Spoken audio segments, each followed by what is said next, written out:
What an unbelievable performance from Josh Taylor. What an unbelievable performance from both guys. Two of the best light welterweights on the planet. We were trying to find out who number one was. I always thought it was Josh Taylor. I was proven right last night, and Josh was proven right last night. Unbelievable performance. He had to dig deep. It wasn't a brilliant start from him. Ramirez piled a lot of pressure on. Tried to make it like really an up-tempo fight. Loads of shots being thrown, but applying the pressure, landing good jabs at the start. I feel like he may have hurt Josh a few times in the fight, especially earlier on. I was a little bit concerned that the power was affecting Josh a bit, but he's got this real resilience about him, Josh, and he dug in and pulled out the absolute win of his career. I think that he's done this all in 18 fights. He is an undisputed light welterweight champion inside 18 fights. It's amazing. You can't describe it any other way, really. I do a column in an Irish newspaper, the Sunday Life, and the headline for the column was last week, Josh Taylor to surpass the great Floyd Mayweather.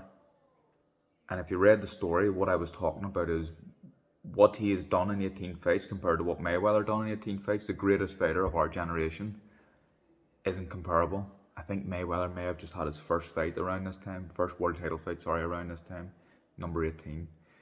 Josh has all the belts, Ring Magazine champion. Unbelievable, really. It's just mind-blowing.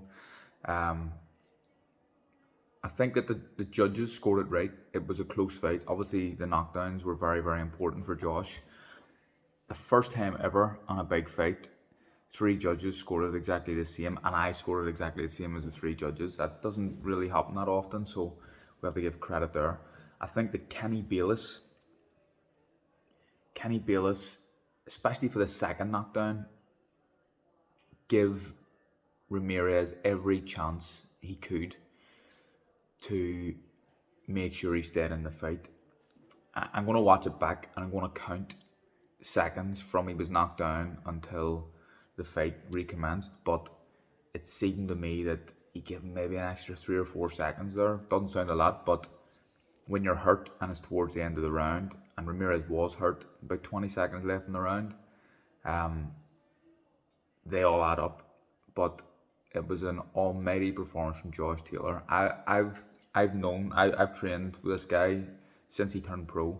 At the very start, the first part of his career, I knew he could do this. He's one of the only.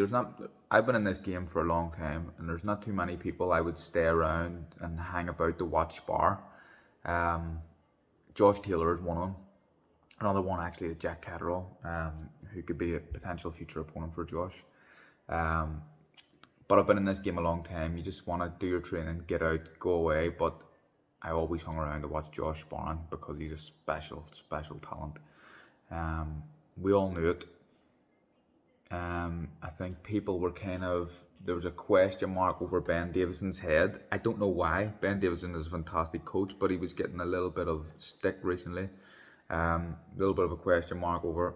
I've been doing this whole thing with a snotter up my nose, flip me. Little bit of a question mark over Ben Davison's head as to how good a coach he was. Was he a coach, a boxing coach, or was he just a good pad man? I always thought he was a good boxing coach. I thought that he's very, very knowledgeable. And I think last night kind of cemented Ben Davison's place as a fantastic trainer as well. But overall, for British boxing, it's huge. Josh Taylor already cemented himself after 18 fights as one of the great British fighters of all time. He's probably only halfway through his career. Imagine that. Where does he go next? Terence Crawford, possibly? It's amazing. These are the types of names that we're talking about Josh Taylor with after so little fights. But I'm delighted for Josh. I'm delighted for his family.